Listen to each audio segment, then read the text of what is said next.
Sveiki, pastarosius 8 metus mano verslo augimas buvo paremtas tik tai mokama reklama. Šiaip esu didelis fanatas, kadangi labai aišku, kiek pinigų investuoja ir kiek grįžta atgal. Ir jeigu investuojami pinigai negrįžta, tas jie neuždirba, tu supranti, kad reklaminė kampanija nėra pelninga, jinai tiesiog neapsimoka. Ir buvo vienas momentas, kai aš šiek tiek sutrikau ir netgi iš tikrųjų tai iš dalies pakeitė mano mąstymą ir apskritai planavimą, kaip mano verslas turėtų judėti į priekį. Tai buvo momentas, kai aš paleidinėjau naują reklaminę kampaniją Facebook'e ir ta reklaminė kampanija buvo užblokuota.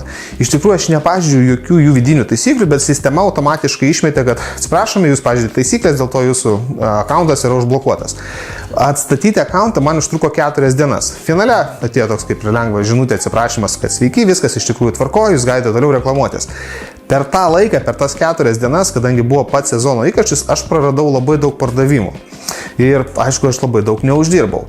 Ir tuo momentu aš pradėjau, nežinau, toks atsirado kaip ir baimės, toksai netikrumo, nestabilumo jausmas, kad bet kokiu momentu mano verslas gali būti tiesiog grubiai išspjautas, sustabdytas vien dėl to, kad kanalas, per kurį aš pasirinkau reklamuotis, iš tikrųjų jisai nėra toksai stabilus ir bet kada galima pasakyti, okei, stop, tavo reklamos yra sustabdomos. Kai pardavimai išauga, kai priemi didelę komandą, kuri turi įgyvendinti užsakymus, tai yra iš tikrųjų labai nestabilu ir tikrai esu girdėjęs ne vieną istoriją, kaip ne vienas verslas gali tiesiog sustodavo, bankrutuodavo vien dėl to, kad sustodavo reklama, sustodavo pardavimai. Ir tada man atsirado didelė baimė, kad aš iš tikrųjų galiu vėl susidurti su panašia situacija ir gali būti ne 4 dienos, bet 2-3 savaitės ar 4. Ir aš pradėjau ieškoti alternatyvų, kaip aš galėčiau dar pardavinėti, neinvestuodamas į šitos didžiuosius, kaip Facebookas, Google'as kanalus, kaip aš galėčiau rasti alternatyvą pardavimams, generuoti pardavimus. Nuo to momento aš įsikėliau savo tikslą rasti daugiau alternatyvų, generuoti pardavimus internetu, o galbūt ir ne tik internetu.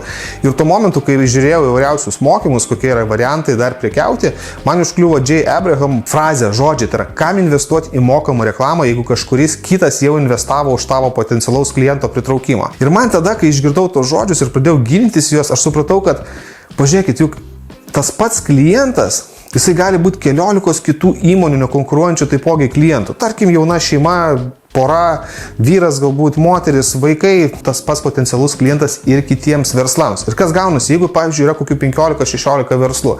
Kiekvienas, tarkim, savaitę išleidžia po 100 eurų, investuoja į mokamą reklamą, sumoje gaunasi, jeigu jų yra 16, tai yra 1600 eurų. Bet realiai tam pačiam klientui pritraukti galbūt užtektų ir vienos įmonės, tai yra 100 eurų investicija, užmegzti kontaktą, įgyvendinti tam tikrą sandorį su juo. Tai reiškia, klausimas kyla tik tai toksai, ką padaryti ir kaip padaryti, kad tos kitos 15 įmonių taipogi galėtų susisiekti su tuo potencialiu klientu, neinvestuojant į mokamą reklamą. Būtent tada aš supratau, kad būtent šią linkmę aš ir turiu judėti, link partnerysčių. Aš nusipirkau didelį kiekį knygų iš Amazono, iš eBay'aus, ką tik tai galėjau įsigyti, Lietuvoje dėja daug knygų apie tai nėra, apie partnerystę, kaip bendradarbiaujant generuoti pardavimus ir duoti naudas vienas kitam.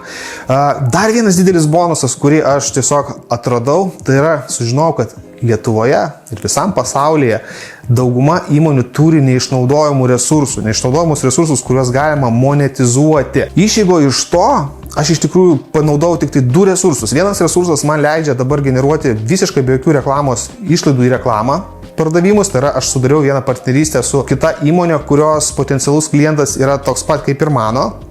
O antras resursas buvo tai, kad aš iš savo tiesiog gamybinių procesų radau dar galimybę sukurti naują produktą, kur man praktiškai tam produktui kurti nereikia jokių papildomų medžiagų, nereikia papildomų daugiau sąnaudų.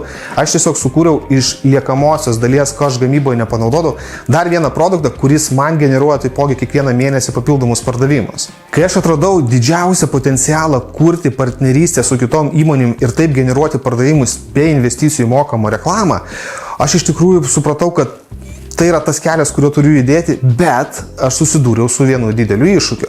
Kai skambini kažkokiam, tarkim, kitai įmoniai telefonu ir tu neturi šilto kontakto su juo, tiesiog šaltas yra skambutis ir kai tu pradedi pasakoti apie savo pasiūlymą, kad sveiki, žiūrėkit, aš turiu tokį produktą, kurį tiesiog norėčiau padovanoti jūsų potencialiam klientui arba klientui, kuris iš jūsų perka, vien tik tai tam, kad tas klientas, kuris pas jūs kažką įsigys, paskui vėliau ateitų pas mane, atradau tam tikrą pasipriešinimą, nesupratimą, kadangi reikėjo daugiau informacijos paaiškinti išsiaiškinti, ką aš siūlau, o žmonėm, kai siūlai kažką tokio, galbūt netgi atrodo nerealaus, kai tu sakai, aš norėčiau padovanoti jūsų klientui savo produktą. Žmonės galvo, kad čia kažkokia apgavystė, čia kažkoks yra, nežinau, kažkokia schema galbūt padaryta.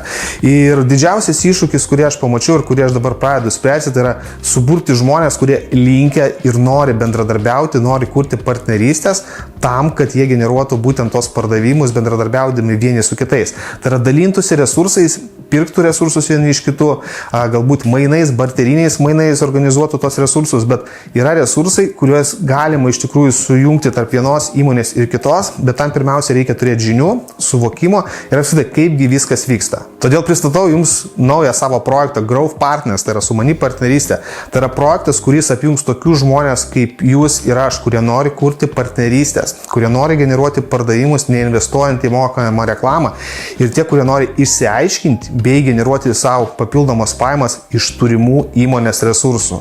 Antra, jūs galėsit vienas su kitu labai greitai surasti tą sąlyčio taškus, kadangi kiekvienas galėsite pateikti, kokius resursus turite ir kokių resursų ieškote tam, kad greičiau sudaryti partnerystę. Trečia, visi nariai turės prieigą prie didelės duomenų bazės informacijos. Tai yra tas žinias, kurias aš kaupiau, kurias aš mokiausi, pirkau kursus, aš viską susisteminsiu ir pateiksiu kaip mokymų platformą, kuri bus prieinama kiekvienam, kiekvieną dieną, tas, kuris prisijungs prie šios narystės. Bei ketvirta, tai bus aplinka, kurioje jūs galėsite augti ir dalinti žiniomis vieni su kitais, tai padėdami, kurdami aplinką, skatinančią tobulėti ir judėti pirmin. Taigi, jeigu jūs susidomėjote ir norite prisijungti prie Growth Partners, norite tapti partneriu, kurio dėka jūs galite ir savo įmonę generuoti pardavimus, neinvestuojant į mokamą reklamą, jeigu jūs norite išsiaiškinti savo turimus resursus ir juos monetizuoti, dalintis ir, vadinkim, skolintis ir kurti partnerystę su kitom įmonėm, užpildykit žemiau esančią formą, aš su jumis susisieksiu, mes gyvai pabendrausime, aš atsakysiu jums visus kylančius klausimus ir tuomet jūs priimsit galutinį sprendimą